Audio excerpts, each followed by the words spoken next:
There's nothing quite like the excitement of unboxing a brand new gaming console. Carefully unsealing the box, the smell of the new plastic, the anticipation as you hold the new controller in your hand for the first time. And for those that grew up gaming in the 80s and early 90s, then came what was probably the best part of all. A game, already included, that you could play immediately. Such games weren't just an added bonus.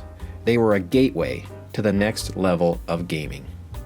Pack-in games gave players their first unforgettable taste of what a brand new console could do. Titles like Super Mario Bros., Sonic the Hedgehog, or even Wii Sports were not just games. They became cultural icons, setting the stage for huge shifts in the gaming landscape. Oddly though, the pack-in game today is almost all but dead. How come we don't see pack-in games like we used to? What caused them to become less significant?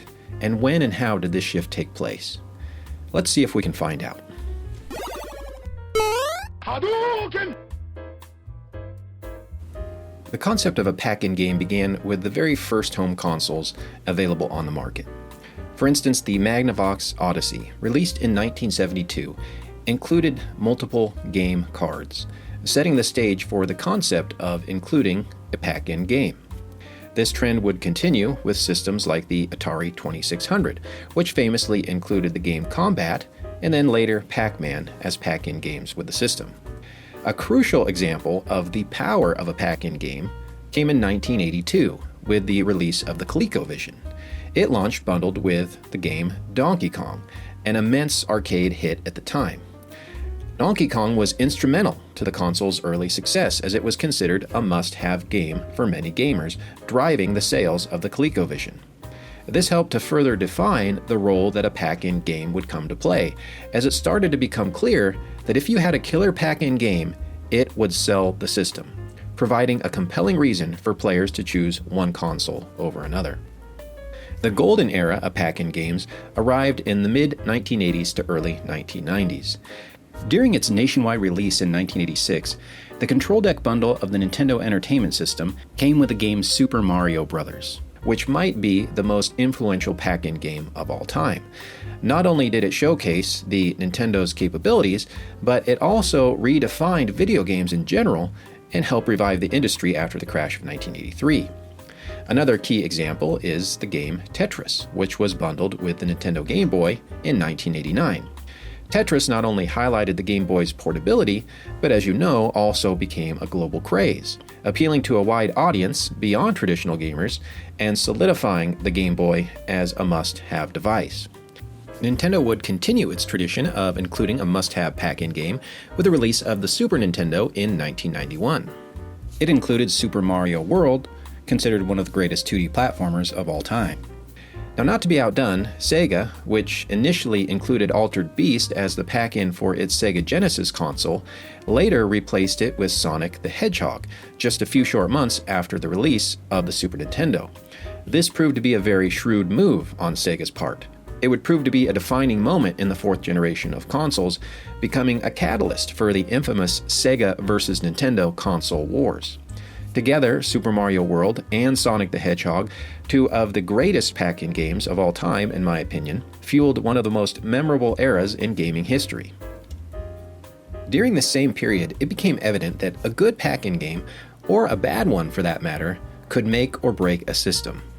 Consoles like the TurboGrafx-16, which launched in North America in 1989, included the game Keith Courage in Alpha Zones as its pack-in game. Not a bad game, but hardly a memorable one. As such, the TurboGrafx-16 struggled to gain much traction in the North American market. Similarly, the Atari Jaguar, released in 1993, also failed to impress. It included the pack-in game Cybermorph, which was widely criticized for its lack of polish and appeal. The 3DO, also launched in 1993, included the lackluster game Crash and Burn as its pack-in game. This, along with the console's high price, certainly did not help in preventing its eventual commercial failure. Now, it's important to note that the lack of a compelling pack-in game was not the only reasons for these systems' lack of popularity in the long run. However, it does illustrate that to a degree, it was expected that a new console would launch with a must-have game included. Things changed drastically in 1995 with the launch of the Sony PlayStation.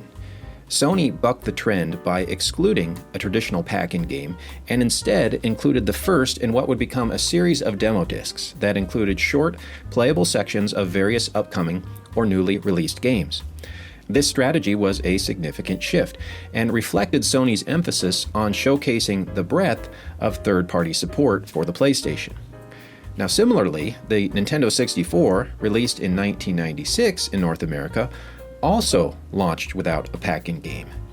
This seemed like an odd strategy at the time and really still does, especially since only 2 games were available at its launch, one of them being Super Mario 64, which nearly sold at a 1-to-1 ratio with the system at launch. Ironically, the other major player in the 5th generation of consoles, the Sega Saturn, largely considered to be the harbinger of Sega's eventual decline, did launch with a pack-in game, which was Virtua Fighter. It's clear that a shift was taking place in what gamers expected from a console at launch. Previously, a compelling pack-in game was seen as essential to showcase the hardware's potential and offer immediate and memorable entertainment. However, as time moved forward, players began expecting a wider selection of games at launch rather than relying solely on a bundled title. Ever since Sony set this trend with the release of the original PlayStation, most other console launches have followed suit, with a few exceptions. Notably, the Nintendo Wii, which launched in 2006, came bundled with Wii Sports, a game that played a pivotal role in highlighting the console's accessibility and contributing to its overall popularity. Additionally, a more modern example is the PlayStation 5, which launched with the game Astro's Playroom pre-installed. This game serves as both an introduction to the PS5's new DualSense controller and features a nostalgic celebration of PlayStation's history. 2 special editions have also occasionally included pack-in games, but these have often come later in a console's life cycle and simply serve as a marketing vehicle for major game releases. Despite these exceptions, pack-in games have mostly disappeared as a standard practice for new console launches. How could something that seemed so pivotal to a console's early success now practically be dead?